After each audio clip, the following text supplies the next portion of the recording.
साथियों नमस्कार, कैसे हैं आप सब लोग? मजामा केम छो कसा आहिस। साथियों, आज के लेक्चर सीरीज़ में मैं डिस्कस करने वाला हूं 143A NI एक्ट के इम्पॉर्टेंट पर्सपेक्टिव्स को। Section 143A NI act defence के लिए एक बहुत बड़ी समस्या है, क्योंकि कोर्ट 20% चेक अमाउंट का ऑर्डर करता है और मजबूरन हमें अमाउंट जमा कराना होता है। प्रॉब्लम क्या है कि एक तो मामला फॉल्स, और जहाँ पर चेक बड़े अमाउंट का है वहाँ दिक्कतें हमारे लिए और बढ़ जाती हैं। तो हम करें क्या? कानून में हमारे अधिकार क्या हैं और किस तरह से हम इन परेशानियों से बच सकते हैं, ये मैं खुल के डिस्कस करने वाला हूँ आज के अध्याय में, आज की वीडियो में। जो कुछ बता रहा हूँ उसको आप नोट डाउन कीजिए, और अगर आज ऐसी समस्या से गुजर रहे हैं या गुजरने वाले हैं तो ये वीडियो, इसके बताए कंटेंट आपके लिए काफ़ी हेल्पफुल हो सकते हैं। ये वीडियो हेल्पफुल है यंग लॉयर्स के लिए, लिटिगेंट्स के लिए और ख़ासकर डिफेंस पॉइंट्स के लिए, ताकि इन समस्याओं से निजात कैसे मिले और किस तरह से हम इन्हें फाइट करें, ये मैं आपको खुलकर बताने वाला हूँ।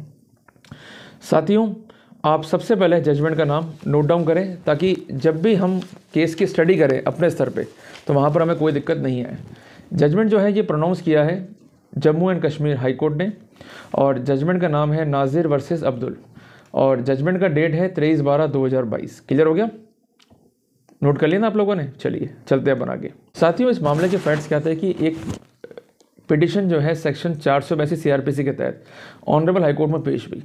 उसमें ये कहा गया कि जो कंसर्न मजिस्ट्रेट है उसने सेक्शन 143A NI एक्ट के तहत एक इंटरिम मुआवजे का आदेश पारित किया है, और ये आदेश गलत है, इनलीगल है, आर्बिट्री है, अब्यूज़ ऑफ प्रोसेस है। और उनका ये भी कहना है कि जो 13 लाख रुपए समथिंग का जो अमाउंट देने का जो ऑर्डर है, ये ऑर्डर आर्बिट्री है, क्योंकि जब कोर्ट मामले को तय नहीं कर पाया, कोर्ट मुझे गिल्टी होल्ड नहीं करता, तो इस तरह के मुआवजे देने की ज़रूरत क्या पड़ी कोर्ट को? तो कुल मिला के हमें 4 बातों में मंथन करना पड़ेगा कि आर्बिट्री, इनलीगल, ये चीज़ें क्या होती हैं जब हम इस तरह की बातों को कोर्ट में करते हैं। क्योंकि साथियों, जब हम इंडियन कोर्ट्स में खड़े होते हैं तो वहाँ पर कोई स्थान नहीं है इमोशंस का या डायलॉगबाजी का। हमको लीगल पॉइंट पर केस खड़ा करना होता है, और लीगल पॉइंट पर सारी बातें कन्वे करनी होती है कोर्ट को। ये आवश्यक नहीं कि कोर्ट उस बात को माने या नहीं माने, पर अगर आपको अपना केस प्रॉपरली प्लीड करना है तो it should be systematic, up to the mark, ताकि हम जो आर्गूमेंट कर रहे हैं उसमें हम खुद कंफ्यूज ना हो जाएं। ठीक है जी। साथ ही इस मामले में फैक्ट्स कहता है कि एक कंप्लेंट पेश हुई 138 की, और यहाँ पर जो कंसर्न परिवादी है उसका कहना था कि एक लीगल इन्फोर्सेबल डेट के भुगतान के पेटे 68 लाख रुपये अमाउंट का एक चेक जो है कंसर्न परिवादी को अक्यूज ने दिया। जब ये चेक बैंक में पेश हुआ तो ये चेक बाउंस हो गया, और उसको फिर अल्टीमेटली जो है कार्रवाई पेश करनी पड़ी, और इसके साथ साथ सेक्शन 143A NI एक्ट की अर्जी भी लगी, जिसका जो है अक्यूज ने अपोज किया, पर उसके बावजूद भी कोर्ट ने जो है यहाँ पर इंटरिम को जो है अवॉर्ड कर दिया। साथियों, ये मामला जब हाईकोर्ट पहुँचा तो सबसे इंपॉर्टेंट तर्क इन्होंने रेस किया कि यहाँ पर जो वर्ड यूज़ हुआ है वो है मे, तो मैंडेटरी नहीं है, डिस्क्रेशन है, और ये डिस्क्रेशन रीजन होना चाहिए और लीगल पॉइंट से जो है सपोर्ट होना चाहिए। आप ऐसा कोई भी ऑर्डर नहीं कर सकते जो हार्श हो और अक्यूज के अधिकारों को अफेक्ट करने वाला हो। और जो परिवादी है उसका कहना है कि ये जो सेक्शन 143A NI एक्ट का है ये मैंडेटरी है, और जो भी ऑर्डर कंसर्न ट्रायल कोर्ट ने किया है ये रीजन है, और उसमें कोई भी गुंजाइश नहीं है इंटरफेयर करने की। यहाँ पर उसने एक लीगल पॉइंट भी रेस किया कि अगर कोई ऑर्डर 143A NI एक्ट के तहत हुआ है तो आप सीधा सेक्शन 482 CRPC के तहत हाईकोर्ट नहीं जा सकते हो, वहाँ पर आपको बिफोर सेशंस कोर्ट जाना है, जिसके लिए सेक्शन 397 CRPC में प्रावधान है। क्लियर है?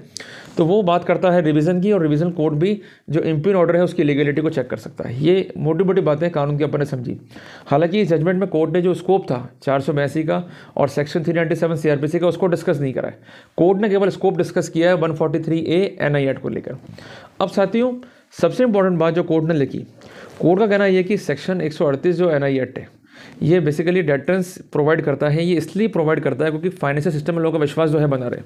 अदरवाइज़ क्या होगा, लोग जो है चेक काट जाएंगे, वो चेक बाउंस हो जाएंगे, और वो सिविल केस जो है फाइल करेंगे जिसमें उनको अतिरिक्त कोर्ट फीस देनी होगी, और उसमें लंबा टाइम जो है लगेगा।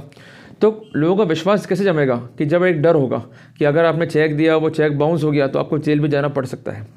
अब पॉइंट क्या है कि जब कोई ट्रांजेक्शन को अक्यूज एडमिट करता है और चेक का जो एग्जीक्यूशन उसे डिनाई नहीं करता है, तो वहाँ पर सेक्शन 139 NI एक्ट जो है प्ले में आता है, और जब सेक्शन 139 NI एक्ट प्ले में आता है तो वहाँ पर सेक्शन 143A को भी इजीली अप्लाई कर सकते हैं। बट ये मेथड रूटीन का या मैकेनिकल नहीं होना चाहिए। The judgment should be supported by some reason, क्योंकि यहाँ पर वर्ड जो है मे यूज़ हुआ है, कोर्ट का डिस्क्रिप्शन है और डिस्क्रिप्शन को एक्सरसाइज करने के लिए कोर्ट को रीज़न देने होंगे। पर ऐसी कई स्थितियाँ हैं जहाँ पर इंटरिम मुआवजा दिया जाना चाहिए, जैसे अक्यूज बार बार जो है भाग जाता हो, ट्रायल को जो है हैम्पर कर रहा हो, डिले कर रहा हो, या इसके अलावा उसके पार्ट पर रीजनेबल इन्फोर्सेबल डेट दिखाई देती हो प्रथम दृष्टया रूप से और वो फाउंडेशन फैक्ट्स को जो है खंडित नहीं कर पा रहा हो, तो वहाँ पर तो ये ऑर्डर जस्टिफाइड है। पर अगर ऐसी स्थितियाँ नहीं है और अक्यूज के पक्ष में एक गुड केस है और वो प्रॉपर जो है फैक्ट्स को खंडित कर पा रहा है, तो वहाँ पर इस तरह के ऑर्डर करने की जो है कोई नीड नहीं दिखती है। कोर्ट ने लिखा अपने फैसले के अंदर कि ये बात सही है, इट इज़ ट्रू दैट, कि सेक्शन 138 जो है बात करता है डेटरेंस की, पर इसका अभिप्राय ये नहीं है कि हम एक मनमाना ऑर्डर पास करें और अक्यूज़ को जो है इनिशियल लेवल पे जो है पनिश कर दें। कोर्ट का कहना यह है कि the compensation is to be awarded depend upon the facts and circumstances and every order should be supported by some reason. If the reason is not there in that scenario the order could not be set to be reason. क्योंकि 143A एनआईट को देखें तो वहाँ पर अधिकतम 20% मुआवजे की बात की गई है, पर अधिकतम वर्ड है, न्यूनतम वर्ड नहीं है, जिसका अभिप्राय क्या है कि मुआवजा 1% से 20% तक हो सकता है। तो उस सिनेरियो में जब एक वाइड डिस्क्रिप्शन है कोर्ट के पास में, तो कोर्ट को सबसे पहले फैक्ट्स को, फिर सर्कमस्टेंसेस को, फिर लीगल पोजीशन को, प्रथम दृष्टया मामले को और जो कंडक्ट रहा है अक्यूज का उसको देखना चाहिए कि ये इस तरह का इंटरिम जो है अबॉर्ट किया जाए या नहीं किया जाए। तो कुल मिला के एक इम्पॉर्टेंट बात कोर्ट ने ये कहते हुए जो कंसर्न इम्प्यून ऑर्डर था उसको सेटिस्फाइड किया और कोर्ट ने कहा कि मजिस्ट्रेट जो है दोबारा सुने और एज पर लॉ जो है आदेश पारित करे। तो कुल मिला के एक बात समझ में आती है कि मजिस्ट्रेट जो है 143A के तहत उक्त प्रोविज़न को मैंडेटरी मानते हुए 20% लमसम इंटरिम मुआवजे का ऑर्डर नहीं कर सकता। यह है उसका डिस्क्रेशन है और हर डिस्क्रेशन रीज़न से सपोर्ट होना चाहिए। अगर वो सपोर्टेड नहीं है तो ऐसा ऑर्डर इम्प्यून ऑर्डर कहा जाएगा। अगर आप 143A एनआईएट की अर्जी को कंटेस्ट कर रहे हैं तो सबसे पहले एक प्रॉपर जवाब देवें और कोर्ट को ये शो करें कि किस तरह से आपके पक्ष में जो है मामला बनता है। दूसरी इंपॉर्टेंट बात, कोर्ट को कन्विंस करें कि आप जो ऑर्डर करेंगे it should be reasonable and it should be supported by some foundation facts. तीसरी बात, ये ऑर्डर रूटिंग मैनर में ना करें, कोर्ट को इस रूलिंग की लाइट में जो है आप निवेदन करें। और चौथी बात, कोर्ट का ये विवेक है, बट ये विवेक भी रीजन होना चाहिए। अगर रीजन नहीं है तो ऐसा ऑर्डर जो है इलीगल या इम्प्यूड होगा। सबसे इंपॉर्टेंट बात कि 143A में कोर्ट को ये देखना है कि आपका कंडक्ट क्या रहा है, क्या आप डिले कर रहे हैं या प्रोसीडिंग जो है इन नेचुरल कोर्स जो है डिले हो रही है। जैसे बीच में भी कोरोना भी आया था तो कोर्ट बंद रहे तो डिले हुआ due to the factor not by you. तो उस सिनेरियो में किसी भी रूप में आपको 143A के तहत दंडित नहीं कर सकते हैं, ये कहते हुए कि आप देरी कर रहे हो और आप जो है इंटरिम मुआवजा दो। और सबसे इंपॉर्टेंट बात, हमको ये देखना है कि जो स्ट्रक्चर लेके आ रहा है परिवादी, वो स्ट्रक्चर किस तरह का है। क्या उसकी अर्जी में एक प्रॉपर शपथ पत्र है या नहीं है कि अगर वो हार गया तो वो अमाउंट रिफंड करेगा या नहीं करेगा।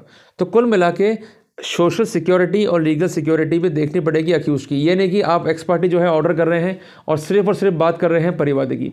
आपको बैलेंस करना है परिवादी के अधिकारों के साथ भी और बैलेंस करना है अक्यूज के अधिकारों के साथ में भी।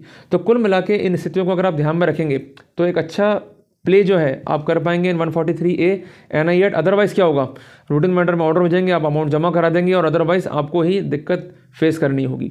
तो अपने अधिकारों को पहचानें, उसे इन्फोर्स करें और अपने अधिकारों के तहत जो है जरूर लड़ें। तो साथियों, अगर आपको टॉपिक समझ में आया, इसने आपको इन्फोर्स किया, तो इस वीडियो को लाइक और शेयर जरूर कीजिएगा। मिलते हैं एक नए टॉपिक के साथ, तब तक के लिए जय हिंद, जय भारत।